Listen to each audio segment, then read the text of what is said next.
నుండి గ్రామ పంచాయతీ ఎన్నికలకు సంబంధించి నామినేషన్ల ప్రక్రియ ప్రారంభమైంది. మొదటి దశకు సంబంధించి 11వ తారీఖు నాడు జరిగే ఎన్నికలకు, రెండవ దశ 14వ తారీఖు నాడు జరుగుతుంది, మూడవ దశ 17 నాడు జరుగుతూ ఉంది. ఈ సందర్భంగా తెలంగాణ ప్రభుత్వము స్థానిక సంస్థల ఎన్నికలకు సంబంధించి గతంలో ఇచ్చిన మాట ప్రకారంగా 42% రిజర్వేషన్లకు పోతామనే మాట ఇప్పటికీ కట్టుబడి ఉన్నామనేటువంటి మాటని ఈ సందర్భంగా మనవి చేస్తూ ఉన్నాను.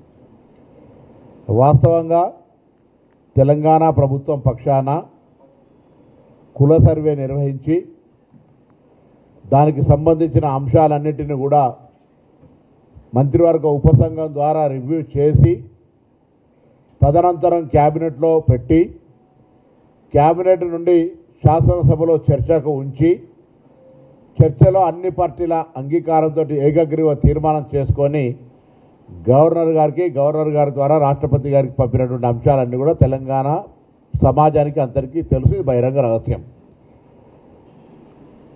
ఇక్కడ కొన్ని రాజకీయ పార్టీలు బలహీన వర్గాల మీద మొసలి కన్నీరు కారుస్తూ తమ ఉనికి కోల్పోతుందనేటువంటి ఆలోచనతోటి అవకాశం తీసుకొని ఈరోజు రాజకీయపరమైన విమర్శలు చేస్తూ ఉన్నారు.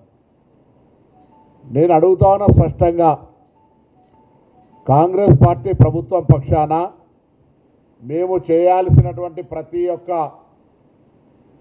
స్టెప్పు, ప్రతి ఒక్క కార్యక్రమాన్ని న్యాయబద్ధంగా, చట్టబద్ధంగా, శాసనబద్ధంగా అన్ని రకాల కార్యక్రమాలు నిర్వహించినాము. తెలంగాణ రాష్ట్రంతో పాటుగా మహారాష్ట్ర కానీ ఇంకా మిగతా కొన్ని రాష్ట్రాల్లో, బీహార్, కర్ణాటక ఇతర రాష్ట్రాల్లో కూడా రిజర్వేషన్లకు సంబంధించిన అంశం వచ్చినప్పుడల్లా ఇందిరా సహాని కేసు, అదేవిధంగా కృష్ణమూర్తి 7 బెంచ్ జడ్జిమెంట్ను ఉదాహరణ చూపెట్టి దేశంలో ఉన్న ప్రతి హైకోర్టు కూడా 50% మించొద్దు అనేటువంటి ఒక బార్డర్ను చూపిస్తున్నటువంటి విషయం బాధ్యత గల ప్రతిపక్షాలకు కూడా తెలుసు. దాన్ని అధిరోహించి దాని యొక్క ఆ బ్రేక్ 50% అధిగమించి రిజర్వేషన్లు తేవాలనే ప్రక్రియ కొద్దీ తెలంగాణ ఎంపైరికల్ డాటాతోటి సుప్రీంకోర్టులో ప్రముఖ అడ్వకేట్లు అయినటువంటి అభిషేక్ సింఘ్వి గారు లాంటి వాళ్ళని కూడా ఏర్పాటు చేసుకొని ప్రభుత్వం తరఫున అన్ని వాదనలు, మా దగ్గర ఎంపైరికల్ డాటా ఉంది, మా దగ్గర గ్రామాన జరిగే సమాచారాన్ని సేకరించుకున్నాం, రాజ్యాంగంలో 154 ఆర్టికల్ 4 ద్వారా ఈరోజు వ్యవస్థలో ఒకవేళ మీ దగ్గర సమాచారం ఉన్నట్టయితే మీరు ముందుకు పోవచ్చని చెబుతున్నటువంటి సందర్భం ప్రకారంగా ఈరోజు మేము రిజర్వేషన్లను పెంచుకుంటున్నామని చెప్తున్నప్పటికీ కూడా వాద ప్రతిపాదనలు విని ఈరోజు 50%కు పరిమితి దాటద్దంటున్నటువంటి సందర్భం ఒకవైపు అయితే, నేను అడుగుతున్న ప్రతిపక్షాలను ఇలా భారతీయ జనతా పార్టీతో సహా, టీఆర్ఎస్ పార్టీతో సహా ఇంత పెద్ద ఆర్గ్యుమెంట్స్ కోర్టులో జరిగినాడు. నేను అనేక సందర్భాలు ఇంప్లీడ్ కమ్మన్నా, మీ పార్టీ ఒపీనియన్ చెప్పమన్నా, ఫ్లోరా చౌదరి ఎట్లయితే సపోర్ట్ చేసిరో వచ్చి కోర్టులో కొట్లాడండి, ఇలా ఈ 42% నిలవడానికి కొరకు అని అడిగితే పార్టీ పరంగా జారి పడితే నవ్వాలనేటువంటి పక్కన గోడ పక్కన నిల్చొని కోర్టులో కొట్టేస్తూ ఉంటుంటే మీరు పండుగ చేసుకున్నటువంటి రాక్షస ఆనందాన్ని పొందేటువంటి మీరు ఇవాళ బలహీన వర్గాల గురించి మాట్లాడుతూ ఉన్నారు. మేము అడుగుతున్న తెలంగాణ ప్రజాపాలన కాంగ్రెస్ ప్రభుత్వం బలహీన వర్గాలకు 42% ఇవ్వడానికి చేయని ప్రయత్నం ఏదైనా ఉంటే ఇవాళ కూడా ఛాలెంజ్ చేస్తా ఉన్నాం, మాకు చూపెట్టని మేము చేయడానికి సిద్ధంగా ఉన్నాం. కానీ రాజకీయ విమర్శలకు మాత్రమే పరిమితమై కోర్టు తీర్పులు 50% అధిగమించద్దని చెప్తున్నటువంటి సందర్భాన్ని దృష్టిలో పెట్టుకొని కూడా ఇవాళ వ్యవహారం నడుస్తూ ఉంటుంటే తప్పనిసరి పరిస్థితులలో ప్రభుత్వానికి సంబంధించి స్థానిక సంస్థలు 3 రకాలు, అవన్నీ కూడా పక్కన పెట్టి గ్రామ పంచాయతీలు పార్టీల పరంగా జరిగిన ఎన్నికలు, గ్రామ పంచాయతీ వ్యవస్థ ఉంటే ఇలా గ్రామ పంచాయతీల వ్యవస్థ లేకపోవడం కారణంగా ఇలా మాట్లాడుతున్న బీజేపీ టీఆర్ఎస్లు రండి, కేంద్ర ప్రభుత్వం నుంచి 2800 కోట్ల రూపాయలు రావాలి, వాటి కొరకు నిధులు ఇప్పించాడు ఒక ప్రయత్నం జరిగేటువంటి విధంగా జరగాలి. కానీ అది జరగకుండా ఎంతసేపు కాంగ్రెస్ పార్టీని బ్లేమ్ చేసే ప్రయత్నం చేస్తూ ఉన్నారు. ఒకవైపు నిధులు లేవు, ఎన్నికలను దాదాపు 2 సంవత్సరాలు వాయిదా వేసుకుంటూ వస్తూ ఉన్నాం. కింద క్షేత్రస్థాయిలో ప్రజా సమస్యలు ఉన్నాయి. అందుకే ఎంపీటీసీ జడ్పీటీసీ ఎన్నికలు 42% తోటి పోవాలి. కోర్టులో ఇంకా వాదనలు నిలిపియాలి. ఇంకా చట్టపరంగా, న్యాయపరంగా, శాస్త్రపరంగా శాసనసభ ద్వారా మా యొక్క పోరాటం కొనసాగుతుందని ఆలోచనతో పోతూ స్థానిక సంస్థలకు సంబంధించినటువంటి విషయాల్లో ఎన్నికలకు పోతుంటే సర్పంచ్లకు ఇలా మాట్లాడుతున్నారు. అసలు వీళ్ళకి చరిత్ర తెలుసా? వాళ్ళ పార్టీలో సామాజిక న్యాయం ఇయ్యాల president, working president, CLP leader ఒకటే కుటుంబం. భారతీయ జనతా పార్టీ సామాజిక న్యాయం మా అభ్యర్థి ముఖ్యమంత్రి బీసీల అభ్యర్థి చెప్పుకుంటారు. ఫ్లోర్ లీడర్ ఎవరున్నారు, పార్టీ అధ్యక్షుడు ఎవరు ఇచ్చారు? ఇంత పెద్ద ఆర్గ్యుమెంట్ జరుగుతుంటే మీకు మాట్లాడే నైతికత హక్కెక్కడిది? మీరు సామాజిక న్యాయం గురించి మాట్లాడేటువంటి పరిస్థితి ఉందా? ఇలా సామాజిక న్యాయానికి కాంగ్రెస్ ఛాంపియన్ ముఖ్యమంత్రి ఒక వర్గం అయితే ప్రదేశ్ కాంగ్రెస్ అధ్యక్షుడు ఒక వర్గం, ఉప ముఖ్యమంత్రి ఇంకొక వర్గం ఆలోచన చేయాల్సిన అవసరం ఉంది. ఇలా జాతీయ స్థాయిలో 27% రిజర్వేషన్, కేంద్ర సంస్థల్లో IIIT అటువంటి అనేకమైన సంస్థల్లో రిజర్వేషన్లు కల్పించిన ఘనత మా నాయకురాలు సోనియా గాంధీ గారు. చరిత్ర మరవకండి. ఆనాడు తెలంగాణ మొత్తం దేశంలో బలైన వర్గాల ఎంపీలను నాయకత్వం వచ్చి హనుమంతరావు గారు మా పార్టీ నాయకత్వం దృష్టికి తీసుకొస్తే కోర్టు వ్యతిరేకించిన అర్జున్ సింగ్ గారు తదితర ఆనాటి నాయకత్వం ఇలా 27% రిజర్వేషన్ ఇచ్చిన అంశాన్ని మరవద్దనే మాట చెప్తా ఉన్నాం. కేంద్రంలో బీసీ పార్లమెంటరీ కమిటీ ఏర్పాటు చేసిందని బీసీ పార్లమెంటరీ కమిటీ మెంబర్గా పనిచేసినాం. ఇలా నేను అడుగుతా ఉన్న బలహీన వర్గాల కొరకు బీఆర్ఎస్ పార్టీ, బీజేపీ పార్టీ చేసిందేందో చెప్పండి. ఇంతకంటే 42% అమలు జరగడానికి గల అవకాశాలు ఏమున్నా చెప్పమని కోరుతా ఉన్నా. మేము వినడానికి సిద్ధంగా ఉన్నాం.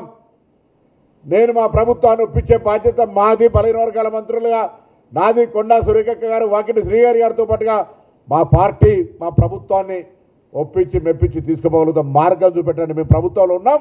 అన్ని మార్గాలను చట్టం ద్వారా, శాసనం ద్వారా, శాసనసభల ద్వారా, ప్రజాస్వామిక వేదికల ద్వారా, ప్రజల యొక్క లెక్కల ద్వారా అన్ని రకాల మా ప్రయత్నాన్ని కొనసాగించడము.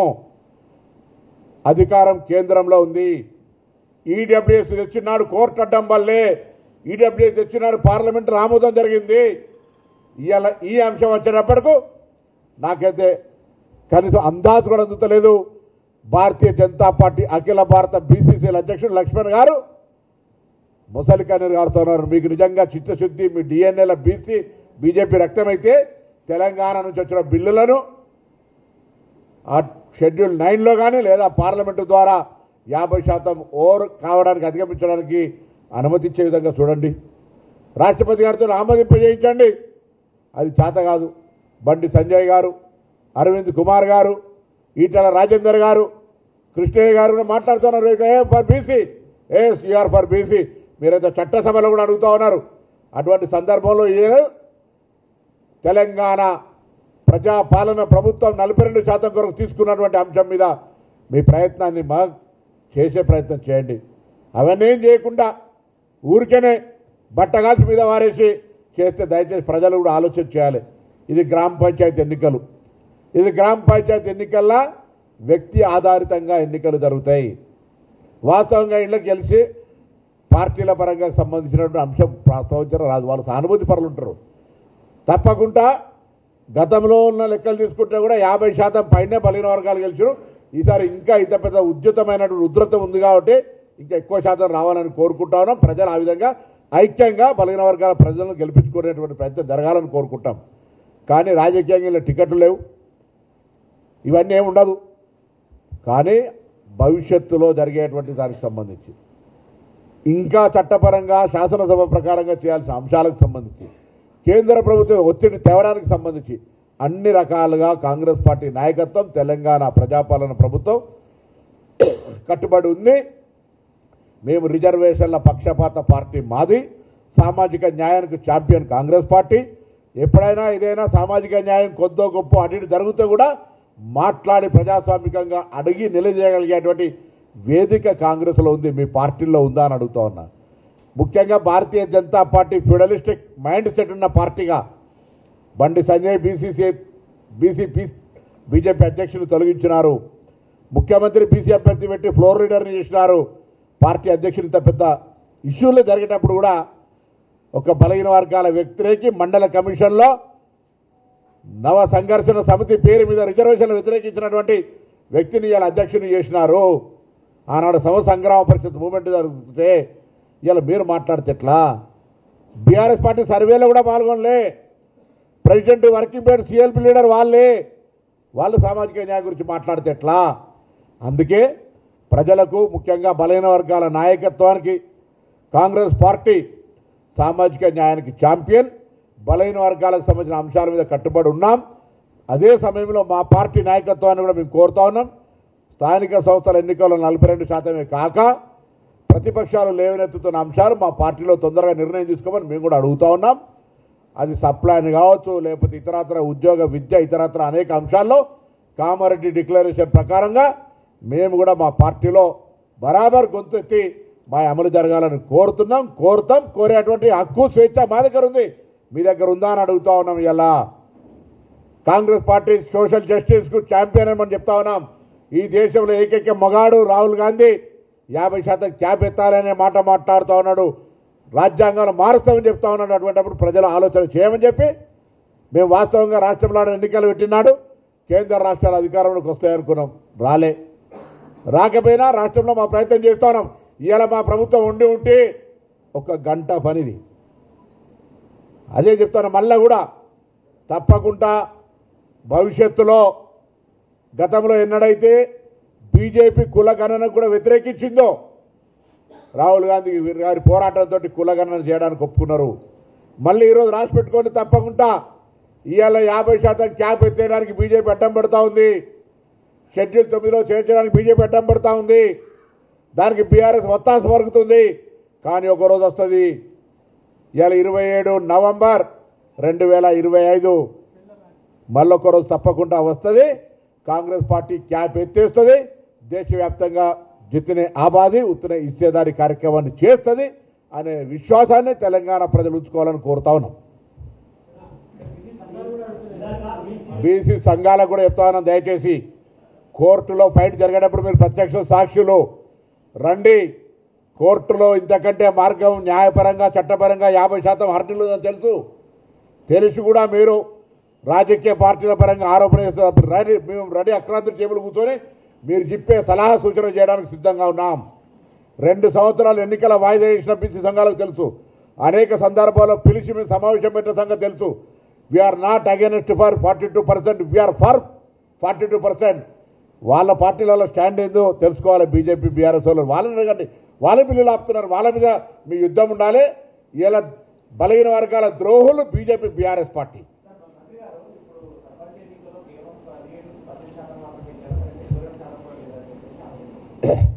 శాతాలకు సంబంధించిన అంశంకు సంబంధించి పంచాయతీరాజ్ ప్రిన్సిపల్ సెక్రటరీ గారు, పంచాయతీరాజ్ కమిషనరు, డెడికేషన్ కమిషన్ వాళ్ళు రిప్లై ఇస్తారు అధికారికంగా. అంత డెప్త్ లెక్కలకు సంబంధించి వాళ్ళు ఏ విధంగా, ఎక్కడ, ఎందుకు, ఎట్లా జరుగుతుందో బరాబర్ చెప్తారు ప్రభుత్వం తరఫున వివరణ. ఇక్కడ రాజకీయపరమైన అంశాలకు సంబంధించిన అంశం వస్తూ ఉంది. రాజకీయపరాలకు సంబంధించి మా పార్టీ, మా ప్రభుత్వం జరుగుతున్నటువంటి ప్రక్రియను చెప్తా ఉన్నాం. మేము ఇలా బలహీన వర్గాలు పెద్దలందరూ కూడా, నేను వాళ్ళ ఆకాంక్షలకు వ్యతిరేకం కాదు, మేము ఆ ఆకాంక్షల్లో భాగస్వాములమే. బలహీన వర్గాలకు రిజర్వేషన్ కావాలని వారు పొట్లాడడాన్ని తప్పుపడతలేము. వాళ్ళ రైట్, అది వాళ్ళ ఆర్గనైజేషన్ ఆర్జిన్ అది. కానీ ఎవరు పొరపాటు చేస్తున్నారు, ఎవరు దీనికి అడ్డం పడుతున్నారు, ఎక్కడ సమస్యకు మూల పరిష్కారం ఉంది, తెలంగాణ ప్రభుత్వం తరఫున ఏమైనా లోపం జరిగితే చెప్పండి. తెలంగాణ ప్రభుత్వంకి ఇది మిస్ అయిందో, ఇది చేయకపోవడం వల్ల ఇక్కడ అబ్స్ట్రక్షన్ వచ్చిందని చెప్పండి. 2 సంవత్సరాలు ఎన్నికల వాయిదా వేసినాము. గ్రామ పంచాయతీలు నిర్వీర్యమైపోయినాయి. 800 కోట్లు ఆగిపోయినాయి. ప్రజా వ్యవస్థ నిర్వీర్యమైపోతుంది ప్రభుత్వ కార్యక్రమాలకు సంబంధించి. అందుకే మిగతా వ్యవస్థలను ఆపి గ్రామ పంచాయతీ ఎన్నికలకు పోతా ఉన్నాం. పార్టీ పరంగా జరగవి, స్థానిక బలంతోనే గెలుస్తారు. ఎవడు బలవంతుడు అయితే అల్లు. కాబట్టి ఇటువంటిప్పుడు కూడా కొంత అర్థం చేసుకోవాల్సినటువంటి బాధ్యత బలహీన వర్గాల ఉంది, నాయకత్వం మీద.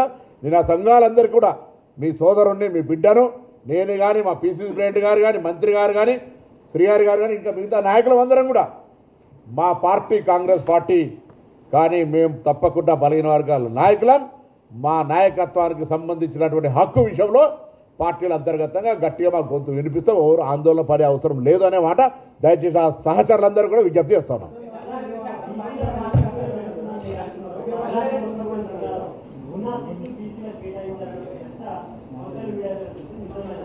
10 జిల్లాల్లో దాదాపుగా 7 జిల్లాల్లో 10% కంటే తక్కువగా బీసీలకు సర్పంచ్గా అవకాశం ఉంది. రాజ్యాంగంలో ఎస్టీలకు ఎస్సీలకు జనాభా ప్రాతిపదికన రిజర్వేషన్లు ఇవ్వాలనే అంశం నాతో పాటు మీతో పాటు బీజేపీ బీఆర్ఎస్ కూడా తెలిసిందని అనుకుంటున్నా. తెలియకపోతే వాళ్ళు వాళ్ళ పార్టీలో ఉన్న లీగల్ సెల్ వాళ్ళని కొద్దిగా ఎడ్యుకేట్ చేయాలి. 2, షెడ్యూల్డ్ ఏరియాలలో కంప్లీట్గా 100% ఎస్టీలకు రిజర్వేషన్ ఉన్నటువంటి కారణంగా నెంబర్ డిఫరెన్స్ వస్తుంది. అది కూడా ఆ లోక జ్ఞానం వాళ్ళ కనీసం బుద్ధి జ్ఞానం ఉండాలి. అవి కూడా లేకుండా ఓన్లీ పొలిటికల్గా నేను అంటున్నా సర్వేలో కూడా పాల్గొన్నోడు మాట్లాడితే ఏమర్థం ఉంది? నువ్వు బీసీ ముఖ్యమంత్రి అని బీసీ సిఎల్పి లీడర్ ఇయ్యింది, బీసీ పార్టీ అధ్యక్షుడు ఇయర్ నీకు మాట్లాడే హక్కు ఎక్కడిది? మాట్లాడితే నేను మాట్లాడాలి కాంగ్రెస్ పార్టీని. నేను ప్రయత్నం చేసినా నా ప్రయత్నంలో లోపం ఏమంటే చెప్పమని అడుగుతున్నా. అధికారంలో ఫైల్ పెండింగ్ ఇవ్వాల్సిన కేంద్ర ప్రభుత్వం ఉన్నది, ఫైల్ నీ దగ్గర పెట్టుకొని నన్ను అడుగుతున్నావు ఎందుకు? కొద్ది రోజులు మైనార్టీల పేరు మీద వీళ్ళు ముస్లింలకు ఇతర రిజర్వేషన్ ఆపిన బిల్లు చట్టం జీవో నెంబర్ 9 తెచ్చిన పర్ఫెక్ట్ తెచ్చినామని చెప్పిన రామచంద్రరావు ఎక్కడ వేయండు?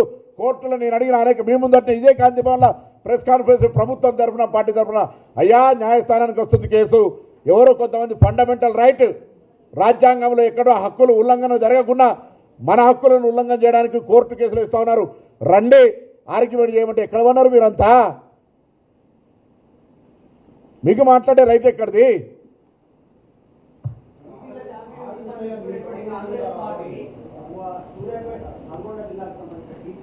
ఇప్పుడు అవన్నీ దిస్ ఇస్ బ్రదర్ డోంట్ డివేట్ అంటున్నా నేను అడిగేది. డోంట్ డివేట్ ఇది ఇష్యూ. దాని తర్వాత ప్రిన్సిపల్ మాట్లాడతారు. అది ఒక 17% 23% సంబంధించిన లెక్క ఇంతకుముందు చెప్పారు, ప్రిన్సిపల్ సెక్రటరీ గారు చెప్తారు. అది రాంగ్ లెక్కలు తీసి బయట పబ్లిక్ పర్సెప్షన్ క్రియేట్ చేస్తే అధికారికంగా అఫీషియల్ రాజముద్రతో చెప్తారు. వాళ్ళు మీకు చెప్తారని చెప్తారు.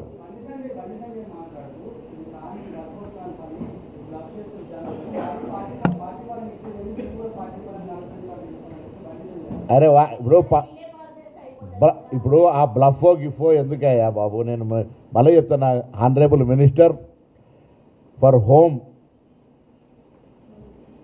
వారు మీ దగ్గర బిల్లు ఉంది మాది, మీరు ఆ బిల్లు పాస్ చేయించండి. మీరు కూడా మా బలహీన వర్గాల బిడ్డనే, కేంద్రంలో మంత్రి ఉన్నావు, కిషన్ రెడ్డిని మాట నడవనిస్తున్నాడా కేసీఆర్ గారు? వాళ్ళిద్దరు కలిసి నిన్ను గొంతు ఇప్పరిస్తున్నా లేదో నాకు తెలియదు. ఈ 42% బీసీలు ఉన్న వాళ్ళు హిందువులే నాయన, నీకు హిందుత్వం కావాలి, ఆ హిందువులే వాళ్ళ కొరకన్నా కొట్లాడేదానికి వాళ్ళు కూడా హిందువులే. మళ్ళీ ఇల్లేమని అనుకొని పరిశాన్ అయ్యావు, హిందువులే కాబట్టి వాళ్ళ కొరకన్నా కొట్లాడిన ఆయన నువ్వు ఇంతే ఏమనంటే జయశ్రీరావుడు వీళ్ళందరూ అనేటోళ్ళే. గుళ్ళలకు పోయేటోడు వీళ్ళే, అమ్మల్ని ఎల్లవ తల్లిని పెద్దమ్మ తల్లిని మడలేను లేకపోతే ఇక ఈ దేవతలన్నీ మొక్కేటోళ్ళు వీళ్ళే. వాళ్ళ కొరకు చేయగలిగితే చెయ్యి. నమస్కారం. చలో